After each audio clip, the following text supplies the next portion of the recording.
Weather drops below freezing for another night in a row, resulting in freeze warnings for a second night in a row. So that you saw last night, just make sure you cover up any plants if necessary. We'll have those freeze warnings in effect until 8 o'clock tomorrow morning, so that's about when you can remove some of those covers or move the plants back outdoors. As a result, the temperatures jumping back above freezing and they're out of that frost danger. Now, we have a relatively clear start to the night, and this is why we're expecting more widespread frost than last night. We'll explain why in just a second, but you look at future tracks starting out clear. Some clouds roll in late that might hold temperatures just above freezing once we finally get closer to sunrise. So that'll be something to keep an eye on, the trend of the cloudiness going into early tomorrow morning. And those clouds are going to hang around for the day as well, so that's going to result in some cooler weather for us. But reason why we're keeping an eye on the clouds at night is all because of how they interact with the cooling earth. You can see that as the earth cools off, all that heat goes up into the atmosphere. If we have cloud cover in play, that helps trap and re-emit some of that heat back to the surface. This doesn't result in a ton of warming, but it does keep temperatures warm enough where possibly they don't drop below freezing.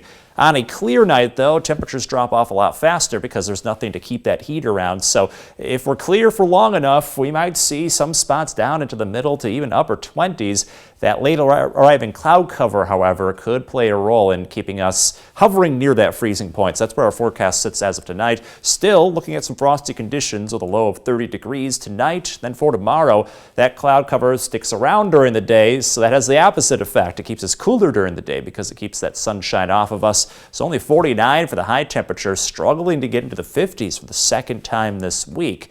Overall, though, even though we have cooler weather, the pollen levels are still high, so things are still growing. So if you're sneezing a lot, here is why. A lot of tree pollen into the air. It's going to remain high tomorrow, but a little less than what we saw today. It does drop down to about a medium level on Thursday, so maybe you get relief later this week before we jump right back up again. Friday's the day that we do see some warmer conditions. That's why the pollen's jumping back up again. Now, leading up into Friday, we do have a chance for some rain showers. That comes through Wednesday night into Thursday morning. Future track does paint a little bit of a mix, but I think it's going to stay mainly as rain. Then throughout Thursday, you'll see on and off rainfall. So we'll catch a break every so often, and then we'll see more spotty showers roll on through the region going into Friday. By Friday, we're back up into the 60s, back to average for this time of year. More rain's possible on Saturday, then we kind of alternate between dry and wet going into early next week. In your most accurate 10-day forecast, the weather does remain on the cooler end going into May, some upper 50s in the forecast, which leaves us below average